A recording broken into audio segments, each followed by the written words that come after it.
जी, अस्सलाम वालेकुम। उम्मीद है कि आप तमाम दोस्त खैरियत से होंगे। मेरी अक्सर वीडियोज़ में आपको सबटाइटल्स जो चल रहे होते हैं, वहाँ पर ये लिखा हुआ आता है जी कि से नो टू करंट अकाउंट। तो मुझे बहुत सारे मैसेजेस मौसूल होते हैं कि जी ये आपकी हर वीडियो में से नो टू करंट अकाउंट जो है ये क्यों लिखा होता है, इस पर आप थोड़ा-सा रोशनी डालिए। देखिए, स्टॉक मार्केट की अक्सर वीडियोज़ में गाहे-बगाहे मैं इस मौज़ू पर बात करता रहता हूँ, लेकिन आज ख़ुसूसी तौर पर से नो टू करंट अकाउंट जो है ये मैं क्यों लिखता हूँ, मेरी वीडियो में ये क्यों लिखा होता है, ये काफ़ी अरसे से मेरी वीडियोज़ में ये चलता आ रहा है, आखिर इसकी वजह क्या है? देखिए, वजह ये है कि जिस दिन पाकिस्तानी लोगों को ये समझ आ गई कि हमने अपना पैसा किसी भी बैंक में रखें, मेरा पसंदीदा कोई बैंक नहीं है, मैं आपसे ये नहीं कहता जी कि आप फलाँ में रखें, फलाँ में ना रखें, मैं किसी बैंक का नाम नहीं लेता, आप किसी भी बैंक में रखें। जिस दिन आपने उस बैंक में से अपना अकाउंट करंट अकाउंट में से सेविंग में कन्वर्ट कर लिया, आप यूं समझ लीजिए कि इस वक्त जितने लोगों का पैसा पाकिस्तान के करंट अकाउंट के अंदर पड़ा हुआ है, अगर वो अपना पैसा करंट अकाउंट में से निकाल कर सेविंग अकाउंट में डाल दें, ये बैंक भाग जाएंगे पाकिस्तान से। आप सोच नहीं सकते कि आपके करंट अकाउंट के पैसे से ये लोग कितना कमाते हैं। अब मैं किसी को ये नहीं कह रहा कि वो सेविंग अकाउंट में पैसा डाले, और जिन लोगों का ये नज़रिया है कि जी ये दुरुस्त नहीं है, और जो भी उनकी एक अपनी ज़ाती राय है, मैं यकीनन उसके ऊपर इख्तिलाफ नहीं करता। हर बंदे की अपनी एक सोच है, वो आप करें जैसे आपने करना है। लेकिन अगर आप ये समझते हैं कि फ़र्ज़ कीजिए कि सेविंग अकाउंट से जो जो भी आपको आउटपुट मिलना है वो मुनासिब नहीं है, तो आप अपना पैसा करंट अकाउंट में से निकाल लीजिए और बैंक में लॉकर लेकर उसमें रख लीजिए। लेकिन फिर आप ये कहते हैं कि यार मैंने अपने रोज़मर्रा ज़िंदगी के मामलात चलाने हैं, मैं अगर ये करूँगा तो फिर लॉकर में रखने का तो मुझे कोई फ़ायदा नहीं है, मैं उसकी ट्रांज़ैक्शंस कैसे करूँगा? डिजिटल ट्रांज़ैक्शंस नहीं हो सकती, पेमेंट्स नहीं हो सकती, चेक्स नहीं दिए जा सकते, ब्ला, ब्ला, ब्ला, बहुत सारे मामलात हैं। तो फिर आप एक काम कर लीजिए, आप अपना पैसा सेविंग अकाउंट में रखिए, वहाँ से जो भी आउटपुट आए, वो अगर आप समझते हैं कि वो ठीक नहीं है, तो वो आप किसी गरीब को दे दें, और आपका पैसा जो है वो करंट अकाउंट में ना पड़ा हो। इस वक्त लोगों के यहाँ, इस वक्त हमारे यहाँ जो सबसे बड़ा मसला है वो है यही कि बैंक्स जो हैं ये दोनों हाथों से लूट रहे हैं, और बैंक से इतना कमा रहा है कि वो इस वक्त आप इंटरेस्ट रेट देखिए कहां पर चल रहा है, 22%। इन्फ्लेशन देखिए कहां पे चल रही है, मानते 30% की है। सरकारी सतह पर स्टेट बैंक की जो रिपोर्ट आई है, जिस पर मैंने बात भी की एक वीडियो के अंदर, कि इन्फ्लेशन जो है वो 30% मान रहे हैं, लेकिन अगर हम जमीनी हकायक देखें तो बात जो है वो कुछ 40% के करीब जाके रुकती है 2023 की। एक तो आपका पैसा जो है वो करंट अकाउंट में पड़ा पड़ा 40%, चले छोड़ें 30%, इन्फ्लेशन वो भी छोड़ें, डिस्काउंट रेट, इंटरेस्ट रेट, शरह सूद 22% है। 22% तो आपका पैसा बैंक खा गया ना। कभी आपने ये सोचा है कि आप ही का पैसा आपसे लेकर बैंक आगे क्या 22% पर किसी को देता है? सवाल ही पैदा नहीं होता। 22% जो है ये तो इंटरेस्ट रेट है, इसके ऊपर जो उन्होंने सर्विस चार्जेस लगाने हैं वो इसके अलावा है। तो चलें फर्ज कर लेते हैं कि बैंक सर्विस चार्जेस नहीं लेता, बड़ा अच्छा बैंक है, वो आपके करंट अकाउंट में से पैसा निकालेगा? किसी बिजनेसमैन को किसी मनी मार्केट में वो 22-23%, 24% पर जो है वो आगे दे देगा। आपका पैसा 22%, 24% साल का कम हो रहा है, और आप ही के पैसे से बैंक जो है वो 25% कमा रहा है। वाह सुभान अल्लाह। और अंधाधुंध लोगों का पैसा जो है वो बैंकों के अंदर करंट अकाउंट के अंदर पड़ा हुआ।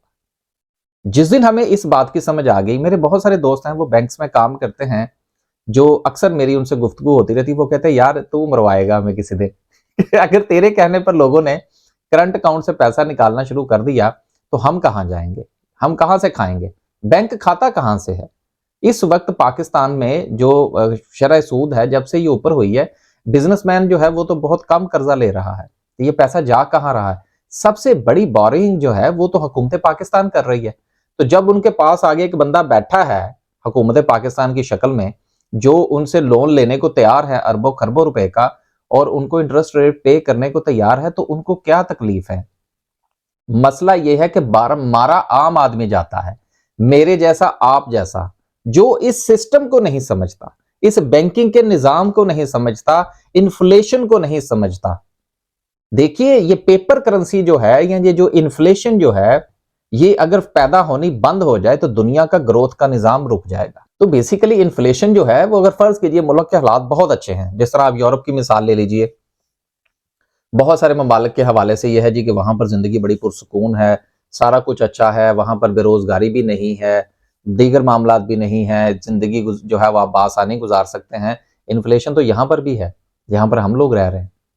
इन्फ्लेशन होना जरूरी है, जब तक इन्फ्लेशन नहीं होगी तब तक ये रैट रेस कैसे बनेगी?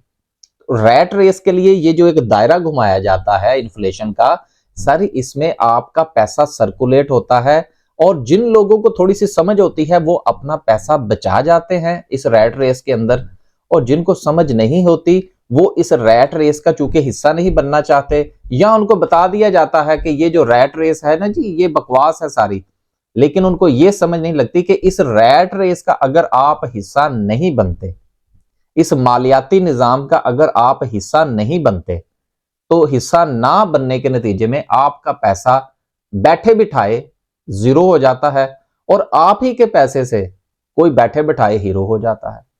तो सवाल यह पैदा होता है कि इस मालियाती निजाम को समझिए। मैंने अपनी बहुत सारी वीडियोस में करंट अकाउंट के हवाले से बात की है, हम स्टॉक मार्केट पर भी बात करते हैं, हम सेविंग अकाउंट्स पर भी बात करते हैं, हम म्यूचुअल फंड भी बात करते हैं, हम प्रॉपर्टी पर भी बात करते हैं। सर आप जो मर्जी कीजिए, मेरा कोई इख्तलाफ नहीं है। आपने म्यूचुअल फंड में पैसा रखना है रखिए, आपको पसंद नहीं है छोड़ दीजिए। आपने स्टॉक मार्केट में पैसा लगाना है लगाइए, नहीं पसंद ना लगाइए, कोई मसला नहीं। आपने प्रॉपर्टी में पैसा रखना है रखिए, प्रॉपर्टी नहीं खरीदनी ना खरीदिए, कोई मसला नहीं है। लेकिन सर अगर आपने आ जाके अपना पैसा करंट अकाउंट में ही रखना है तो वो क्यों? ये मेरा एक सवाल जो है ये जरूर बनता है कि मुझे इसकी जस्टिफिकेशन दीजिए। अगर आपने अपना पैसा करंट अकाउंट में रखना है तो उसकी वजह क्या है? जैसा कि अभी मैंने वीडियो के शुरू में भी कहा, अगर आप समझते हैं कि ये मुनासिब नहीं है आपके लिए, और वहां से जो आपको आउटपुट आएगा वो आपने नहीं इस्तेमाल करना, आप ना करें, आप किसी को दे दें, अपने हमसाये को दे दें, आपके घर में जो काम करने वाली खातून है उसको दे दें। यार आपके, ये आप यूं समझ लीजिए कि आपने आपने दूध लिया, दूध लेने के बाद आपने उसको चूल्हे के ऊपर रख दिया। यार चूल्हे के ऊपर रख के उसके ऊपर जो मलाई आ रही है, जिसको हम लोग पंजाबी में मलाई कहते हैं, यार वो मलाई कोई तीसरा बंदा क्यों खाए? अगर फर्ज कीजिए आपको जो है वो कोलेस्ट्रॉल है, आपको डॉक्टर ने मना किया हुआ है कि आपने दूध की मलाई नहीं खानी, आप ना खाइए ना। आपको वो, या आपको मुनासिब नहीं लगती, आप उसको उतारिए, यार उतार के अपने किसी जानने वाले को दे दीजिए, किसी जरूरतमंद को दे दीजिए। इस वक्त पाकिस्तान में कितनी गुर्बत है, क्या आप किसी गरीब की मदद नहीं कर सकते? अगर आपको सेविंग अकाउंट से पैसा जो है वो आप मुनासिब नहीं समझते तो आप ना लीजिए, या तो फिर आप इस पूरे सिस्टम से निकल जाइए, फिर भी मुझे कोई एतराज नहीं है। आप अपना पैसा बैंक में मत रखिए, लेकिन अगर आपने पैसा बैंक में रखना है तो फिर आपके पैसे से कोई क्यों कमाए? ये मेरा सवाल होता है, जिसकी वजह से मैं हर वीडियो के अंदर से नो टू करंट अकाउंट कहता हूं। और जिस दिन, जैसा कि मैंने पहले भी बात की, कि जिस दिन हमें यह समझ लग गई कि हमने अपना पैसा करंट अकाउंट में नहीं रखना, उस दिन ये पाकिस्तान से बैंक भाग जाएंगे। स्टॉक मार्केट के शेयर्स उठा के देखिए, बैंकों के प्रॉफिट छत को लगते हैं। क्यों लगते हैं सर? उसकी यही वजह है। आप अगर फर्ज कीजिए कि आप एक गाड़ी चलाने वाले आदमी हैं, आप गाड़ी जो है वो रेंट पर चलाते हैं, आप किसी से गाड़ी लेते हैं, राइट? आपने किसी से गाड़ी ली, गाड़ी लेने के बाद आपने उसको सारा दिन चलाया, सारा दिन चला के आपने फर्ज कीजिए कि 5,000 रुपया कमाया। गाड़ी वाला कहता है जी 2,000 रुपया आपने मुझे देना।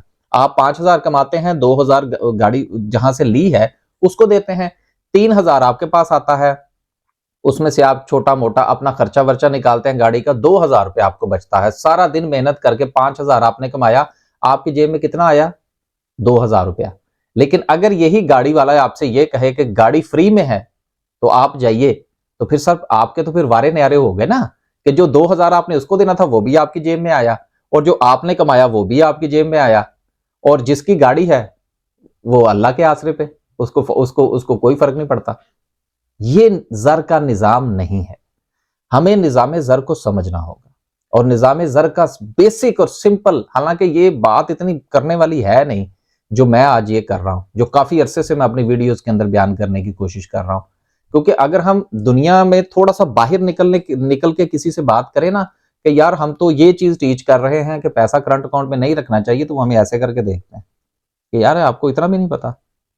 जब आप एक निज़ाम ज़र का हिस्सा हैं, एक रैट रेस का हिस्सा हैं, तो सर फिर इस रेस में जो भागने के जो असूल हैं उनको समझना होगा। आप अपने असूल समझिए, अपना पैसा किसी ऐसी जगह पर रखिए जहां से उसकी प्रोडक्टिविटी हो, जहां से वो कुछ ना कुछ जनरेट करे। यार म्यूचुअल फंड में डाल दीजिए या किसी और जगह डाल दीजिए, करंट अकाउंट में बैंकों का पेट मत भरिए। अगर बैंकों का पेट आप भरते रहेंगे, वो इसी तरह से अरबों रुपए के प्रॉफिट्स कमाएंगे। और जब आपको पता चलेगा कि फलां बैंक में जाइए जनाब, वहां पे 15-15 एसी लगे होते हैं, हर बंदे के पास जो है वो गाड़ियां दी होती हैं, वो कहां से आता है इतना पैसा? सर वो यहीं से आता है। कभी आपने यूरोप के बैंक देखे? मैं आज आपको ये बड़े जो है ना वो एक इंकशाफ करने लगा हूं। यूरोप के बैंक्स में जाइए, जितने लेविश फर्नीचर और जितना जो है वो लेविश जो है आपका बैंकिंग सिस्टम है, ये आपको पाकिस्तान में नजर आता है ना सर जी, ये यूरोप का नहीं है। हम बैंक में जाते हैं ना, यहां पर चौथे से पांचवा बंदा बैंकिंग सेक्टर में रखना पड़ जाए ना तो इनको मौत पड़ जाती है। ये देखते हैं कि इसका खर्चा कहां से निकालना है। बैंकिंग सेक्टर के प्रॉफिट तो उठा के देखिए अब यूरोप के और दूसरे ममालिक के। ये पाकिस्तान के बैंक्स में कौन सी ऐसा तेल निकल आता है कि हर बैंक जो है वो प्रॉफिट में, हर बैंक जो प्रॉफिट में। ठीक है, कुछ कुछ बैंक ऐसे हैं जिनके रिजल्ट्स आते हैं तो पता लगता है जी कि उनके प्रॉफिट्स ही नहीं है, वो मामला कुछ और है। हमारे यहाँ सिर्फ यही दो नंबरी थोड़ी है कि हमने करंट अकाउंट का पैसा निकाल के तो उस पर हमने जो है वो आगे बैंक के लिए बिजनेस करना है। भाई इसके और बड़े मामला हैं, वो और भी दो नंबरियां करते हैं जिसकी वजह से उनके बैंक के प्रॉफिट नहीं आते, यानी कि वो डबल कमाई करते हैं।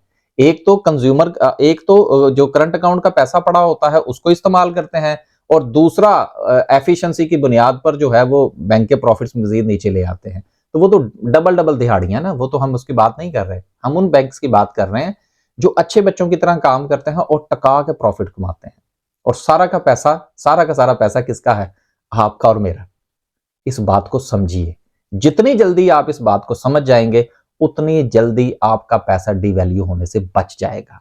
निज़ाम ज़र को समझिए, इस रैट रेस को समझिए, ये कागजी नोटों के सिस्टम को समझने की कोशिश कीजिए, क्योंकि अब ये हमारी जिंदगी का हिस्सा बन चुके हैं। जब ये हमारी जिंदगी का हिस्सा बन चुके हैं, तो फिर इससे होने वाला फायदा हमारा कोई गरीब जानने वाला ही क्यों ना उठाए, एक एसी के कमरे में बैठा हुआ बैंकर क्यों उठाए? सोचिएगा जरूर।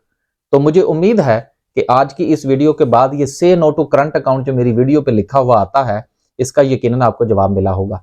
आने वाले दिनों में हम मजीद इस पर बात करने की कोशिश करेंगे कि ज्यादा से ज्यादा आप दोस्तों को आगाह किया जाए कि जितना मुमकिन हो सके आप अपना पैसा करंट अकाउंट में मत रखिए, बाकी जहां चाहे रखें, जहां आपका दिल करता है रखें, हमें उसे कोई एतराज नहीं। हमें खुशी होगी अगर आपका पैसा डीवैल्यू नहीं होगा।